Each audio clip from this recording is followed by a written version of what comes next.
Alam mo ba na 3 beses lang binanggit ang salitang Christian sa Bible at ang word na disciple ay 260 to 269 times. Being a Christian is your identity that you belong to Christ, but being a disciple is following the Lord Jesus Christ. It is a way of life. That is why more than being just a Christian, He wants you to be a follower. Ito po ang pag-uusapan natin sa lesson series na ito na pinamagatan nating Disciple Making Class. At ang lesson 1 po natin is the call for discipleship. Samahan niyo po ako sa isang napaka-exciting na series for this lesson. Ano ba ang disciple? Ang salitang disciple ay mula sa salitang Greek na mathetes na nangangahulugang mag-aaral, tagasunod o apprentice. Noong unang panahon, hindi lahat ay nabibigyan ng pagkakataon na magkaroon ng rabay. Tanging yung best of the best lang na estudyante ang magbibigyan ng pagkakataon na magkaroon ng sariling tagapagturo at gagabay sa kanila. At marami sa mga hindi nakapasa ay bumabalik na lang sa kanilang hanap buhay dati o hanap buhay ng kanilang mga magulang na nakasanayan. Kung gusto mong mas maintindihan yung culture na yan, punta ka sa video na to sa Past West Stories. At meron silang isang kasabihan para sa mga rabbi to student relationship. Ang sabi ng mga Jews, may you be covered in the dust of your rabbi. Kasi yung rabbi, hindi lang siya basta teacher. Sinasama ng rabbi yung kanyang disciple, yung kanyang student, yung kanyang mag-aaral, kahit saan siya pumunta. Ipapakita niya yung way of life, kung paano nakikitungo sa tao, kung paano magturo, kung saan lugar yung mga pinupuntahan. Literally, kasama niya lagi yung kanyang disciple. Kaya yung alikabok na nasa paa niya, ganun din yung alikabok na nasa paa ng disciple niya. Ibig sabihin ng phrase na ito, sana maging katulad mo, yung rabbi mo. Ito din po ang goal ng discipleship. Ang isang Kristiyanong alagad ay hindi lamang nakakaalam tungkol kay Kristo. Siya ay aktibong sumusunod kay Kristo at nagsisikap na maging katulad niya. Sapagkat ang pinaka-goal ng discipleship ay Christ-likeness. Tingnan niyo yung mga talatang ito. Sapagkat ang mga kilala na niya noon pa man ay tinalaga rin niyang maging katulad ng larawan ng kanyang anak. Luke 6:40, ang mag-aaral ay hindi higit sa kanyang guro, ngunit kapag lubusan na siyang naturuan, magiging katulad siya ng kanyang guro.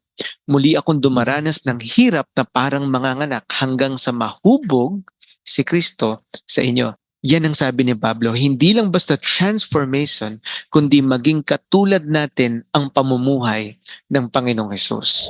Tignan natin yung master plan ni Jesus sa kanyang mga disciples nung tinawag niya sila. Ito yung first invitation niya. Ang sabi niya sa Matthew 4:19, come, follow me, and I will make you fishers of men. Ang verse po nito ay nadi-divide sa 3 section. Number 1 is the word come. Ito po ay isang imbitasyon upang ikaw ay sumama at ikaw ay manampalataya. It's an invitation for you to belong to Him, to be a Christian, to put your faith in Jesus Christ. Pero hindi natapos sa word na come. Ang sumunod na word is, follow me. Huwag ka lang basta sumampalataya. Sumunod ka sa akin, lumakad ka sa akin, matuto ka sa akin. Diba? Rabbi to disciple. Samahan mo ako sa lahat ng lugar. Learn from me. At ang sabi ni Jesus, and I will make you fishers of men. Ito yung pinaka-goal ni Jesus para sa kanyang mga disciple. Not just to be a Christian, but to be a follower, a disciple, and to be a disciple maker. Ito talaga yung layunin, yung master plan ni Jesus nakalatag na unang-una pa lang. Pero sa pagsunod natin sa Kanya, hindi magiging madali. Salvation is free, but following Christ is very costly. Maraming bagay tayong tatanggalin, bibitawan, aalisin, kukunin, lalakaran, susundin. Ito mismo yung sinabi ni Jesus sa kanyang mga disciples. Kung ang sino man ay nagdanais na sumunod sa akin, tanggihan niya ang kanyang sarili. Pasanin araw-araw ang kanyang krus at sumunod sa akin. As a disciple and as someone na inatasan ng Diyos to make disciples, meron tayong ilang mga bagay na dapat tandaan in following Jesus Christ. Number 1, ang sabi ni Jesus, deny yourself. Tanggihan mo ang sarili mo. Hindi ibig sabihin nito na kamuhian mo yung sarili mo, kundi itigil ang pamumuhay na ang sarili mo ang sentro. Itanong mo, mula sa ano ang gusto ko, magiging ano ba ang gusto ni Kristo para sa buhay ko? Yung buhay mo ay hindi na iikot sa'yo, kundi ito na ay magiging Christocentric. Si Jesus na, si Christ na ang center. Lord, kalooban mo ba to? Anong gusto mo para sa buhay ko? That is what it means to deny yourself. In following Christ, you must deny yourself. Number 2, take up your cross. Ang pagpasan ng krus ay ang pagiging handang tanggapin ang halaga ng pagsunod kay Kristo kahit may kasamang pagdurusa, pagtanggi, at sakripisyo. Alam natin na ang krus ay simbolo ng kamatayan, ito ay simbolo ng pagdurusa.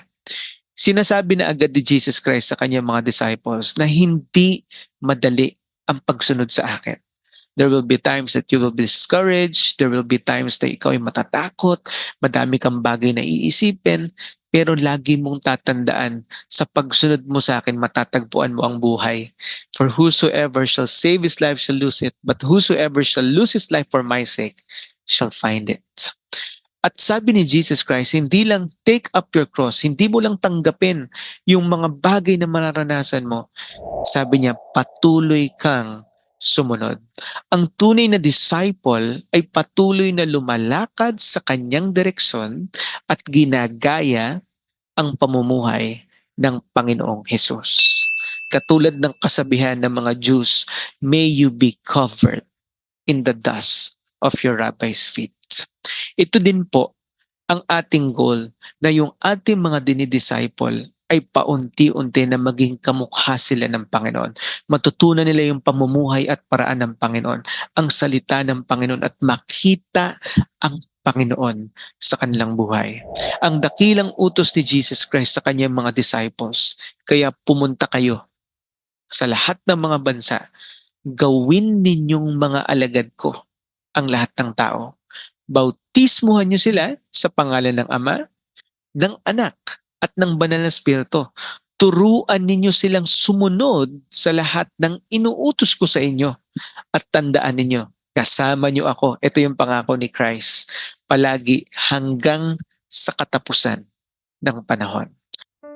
Naalala ko po yung testimony ng isang lalaki na kapatiran natin dito sa kabundukan na naligtas at nadisipulo sa pamamagitan ng gawain ng Panginoon. Isa po siya sa tao na kilala bilang notorious dun sa lugar nila. In fact, marami doon sa kanyang mga kasama sa bundok ay sinusunog niya yung bahay. Lalo na paglasing siya, talagang naghahanap siya ng gulo. Lahat ng tao sinasaktan niya, kaya lahat ng mga katribo niya nagtatago sa kanya-kanyang mga lungga paglasing siya. Pero isang araw, itong tao na ito ay nakakilala sa Panginoon, nadisipulo, lumago sa Panginoon, at ngayon, isa na siya sa mga taong bumubuo ng simbahan. Yung dating naninira ng mga bahay, naghahayag na ng salita ng Panginoon, at dahil magaling ang kanyang mga kamay, nagbubuo sila ng mga churches sa kabundukan. Isa po sa church na yon ay itong pinagsalitaan ko nakaraang May, na kung saan ito mismong building na to, isa po siya sa gumawa ng simbahan na yan. Nakaka-amaze na kung papaanong tinatransform ng Diyos ang buhay ng isang tao na handang magpagamit at sumunod sa Kanya.